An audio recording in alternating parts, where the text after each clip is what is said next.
Naked and Afraid, Season 16, Episode 5 review. Well, good people, this was yet another grueling episode to watch for the season, but in a few moments, I'll be unpacking Episode 5 and sharing how I felt about the episode. So without any further delay, let's jump right in.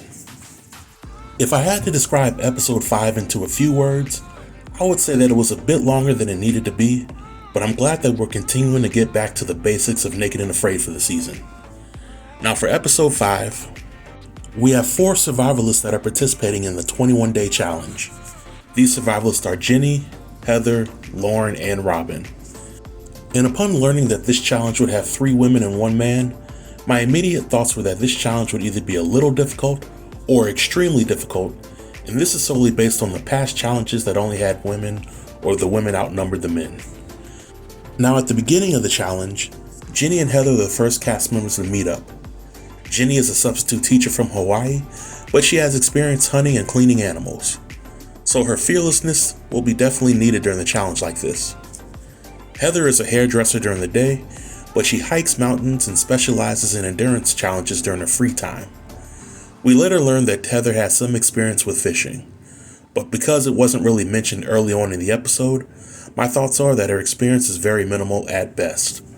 So I think it's safe to say that she has some mental toughness, but going into a challenge like this, I really don't see what intangible survival experience that she would bring to the respective team. Lauren then joins the team. Lauren is a biochemist who does ultra running in the wilderness, which is an admirable quality, but I really don't see what she brings to the challenge at hand. So while Jenny, Heather, and Lauren are together, they talk about how happy they are to be in the challenge with only women and how men suck. You know, the typical man-hating talk. But then comes Robin, who I would consider the MVP for the challenge. Robin is a mountain climber and a thrill seeker who can adapt to his environment, and his arrival pours cold water on the girl power challenge. But truth be told, the only person that was really disappointed in Robin's arrival was Heather, because she's a loner who hates men for some reason. But the team meets each other, and they seemingly have decent chemistry to start the challenge. They're all given one slingshot, an axe, machete, and a fishing line that they can use for the challenge. Now the location for the challenge is in Zambia, which is known for its hot days and chilly nights. And if there's one truth about these challenges in Africa, is that they are extremely difficult or impossible to complete.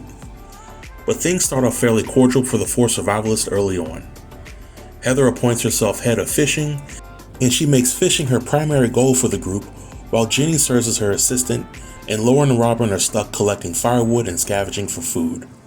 And for the most part, it seems like Lauren, Jenny, and Robin are all on the same page when it comes to what they can do and how they should conserve their energy. But Heather has it in her mind that she needs to be the hero of the challenge and sacrifice her body just to catch some fish. Now, not a lot of folks ask my opinion on matters like this. However, if you ask me, then I would say that it would have been more beneficial to the team if Heather had dedicated some of her energy towards helping the group find food to eat versus camping near a river and hoping to find fish. And when Heather finally catches a fish, it looked like the fish was the size of something that you would see in an aquarium at PetSmart.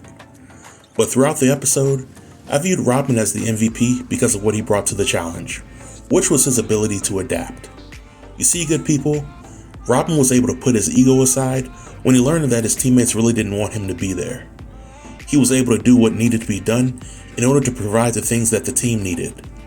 Robin was able to provide the type of leadership that the team was not getting from Heather, and he was able to do it without offending the sensibilities of his teammates, which takes a lot of patience if you ask me. And when the team needed to move locations, they listened to Robin.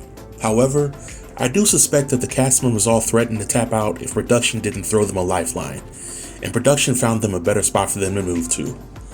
I also think that it was pretty convenient how the team had significant issues with hunting and finding food for most of the challenge, only for them to find a baobab tree with fruit that could give them the energy they needed to make it through the challenge. In my opinion, production likely knew that the team wouldn't have made it to extraction without some kind of pick-me-up, and they placed the fruit on the ground for the cast members to find. But Heather, Robin, and Jenny make it to the extraction point, and that's how the episode ends. Now that I look back on the episode, I think that 10 to 15 minutes of it could have been shaved off, and it would not have impacted the quality of the episode. I think that this episode was the second best for the season, and I hope that Robin would come back to try his hand at another challenge or an XL challenge. I think that Jenny could also be another candidate for a future challenge of the show. But this marks the end of the review. If you have any comments related to the episode, feel free to leave them below in the comment section, and I'll be sure to reply to everybody. Until next time, stay tuned and stay safe. Peace.